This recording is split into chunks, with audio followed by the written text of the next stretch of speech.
Hai, apabila kalian kenal dengan pelajaran fisika, kalian pasti tidak akan asing dengan konsep kekekalan energi. Memang, kalian mungkin sudah tahu bagaimana cara mengerjakan soalnya. Tetapi, apakah kalian ingin mencoba untuk menerapkannya di dunia nyata? Tetapi bagaimana caranya kalian bertanya? Tentu saja, dengan membuat mobil mainan tenaga gravitasi. Saya Raymond, dan pada kesempatan ini, saya akan menjelaskan tentang mobil mainan tenaga gravitasi. Tenaga gravitasi bekerja dengan cara seperti berikut. Kita akan menaruh beban di sini yang akan ditarik dengan gaya gravitasi. Sesuai kita telah belajar di ilmu fisika, apabila benda ditahan ke atas, mereka memiliki energi potensial karena mereka ingin turun. Nah, kita cara mengubah energi potensial tersebut menjadi energi mekanik adalah dengan mengikat beban tersebut menggunakan tali ke bagian roda yang akan merubah energi potensial tersebut menjadi energi mekanik. Berikut merupakan cara membuatnya. Sebagai bahan, kita memerlukan kardus bekas, CD yang tidak digunakan, tutup botol, penggaris, sumpit, dan tusuk sate. Sebagai alat, kita perlu lem tembak, gunting, dan juga cutter. Kita mulai dengan mengikat karton menjadi kotak. Selanjutnya, kita menggunakan tutup botol untuk mengecilkan lubang yang dimiliki oleh CD agar sumpit tidak terlalu logor. Selanjutnya adalah untuk menempelkan penggaris di tengah mobil dan gunakanlah karton kecil agar penggaris dapat berdiri. Setelah penggaris berdiri, kita gunakan tusuk sate yang akan berperan sebagai platform tempat kita menjatuhkan bebannya. Agar beban dapat jatuh lewat mobil, kita tinggal membuat lubang di tengah badannya. Dan seperti itu, mobil kita telah selesai. Dan sekarang adalah waktu untuk kita mengujinya. Sementara ini, saya menggunakan beban besi.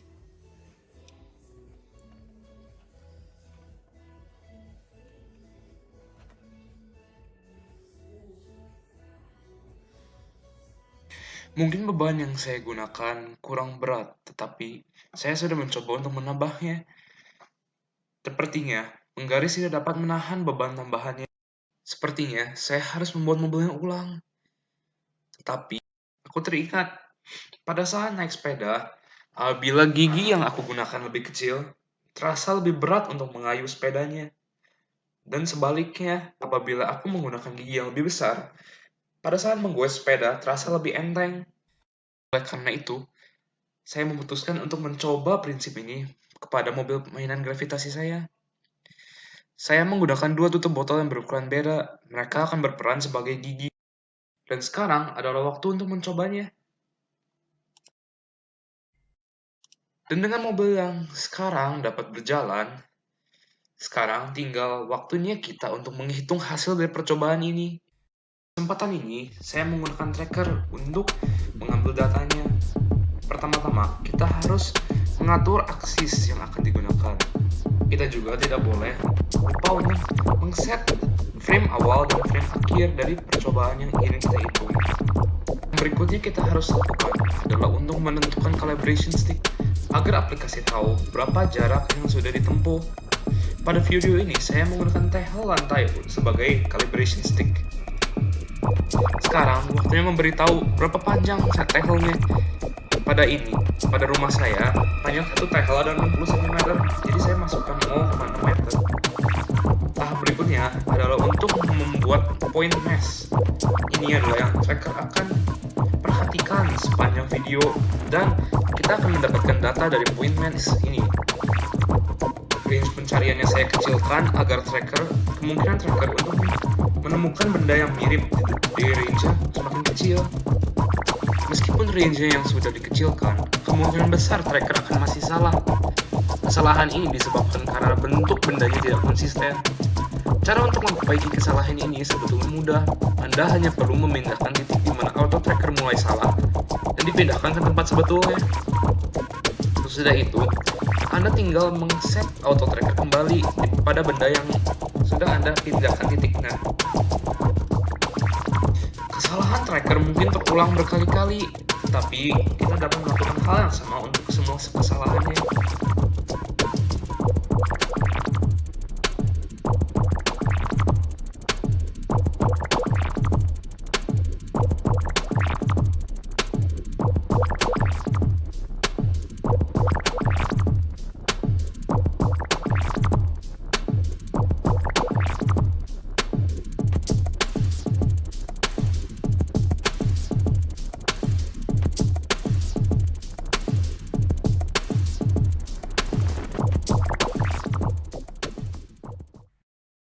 Setelah yang ini selesai, saya mengulangi proses ini 6 kali lagi untuk setiap eksperimen yang saya lakukan.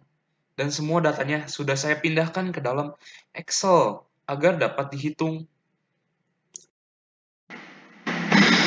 Setelah semua data terkumpulkan, kita berakhir dengan mendapatkan tabel rata-rata. Ini adalah rata-rata poros pertama dan ini merupakan rata-rata poros kedua. Kalian pasti ingin tahu, mengapa ada bagian kuning? Ini sama saya dibedakan juga di sini. Bagian tabel, satu menggunakan warna oranye dan satu menggunakan warna biru muda. Yang putih ini, atau yang di dalam grafik biru muda, adalah bagian percepatan di mana tali masih menempel pada roda belakang. Sementara yang di warna kuning, tali sudah tidak lagi menempel di bagian belakang mobil. Nah, setelah kita mendapatkan A, kita sebetulnya dapat mencari VT menggunakan rumus V0, VT sama dengan V0 tambah A kali T. Nah, yang saya sudah lakukan di sini. Mungkin kalian lihat di sini, kenapa saya tidak tambahkan V0 ya? Itu dikarenakan V0 yang persamaan pertama ini lebih besar daripada keinginannya. Nah, agar mereka jadi lebih setara, saya abaikan V0 sementara ini. Menemukan VT ini, kita dapat juga menemukan energi kinetik yang didapatkan dari energi kinetik total yang didapatkan dari pergerakan mobil itu. Nah, menggunakan rumus E sama dengan setengah mv kuadrat. Nah, setengah karena yang bergerak adalah mobil dan bandul, kita menambahkan dua-duanya. Kita menambahkan dua bebannya agar tidak terlupakan.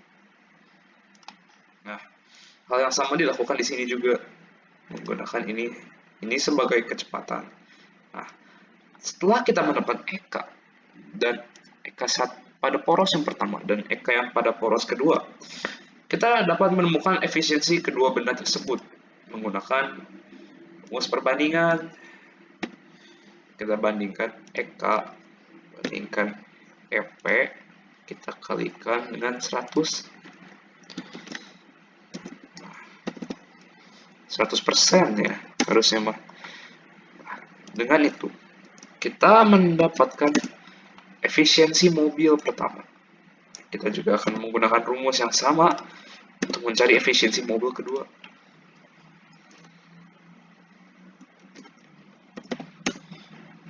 Nah,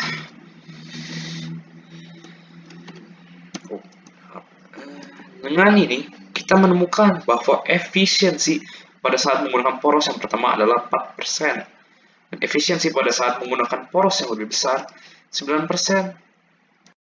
Kita dapat melihat dari hasil percobaan bahwa benar, apabila poros belakang dibesarkan, kecepatan mobil tersebut juga akan bertambah. Karena kecepatan yang bertambah, otomatis itu akan meningkatkan tingkat efisiensi yang didapatkan. Nah, sekian dari saya harap video ini telah membantu Anda, dan terima kasih.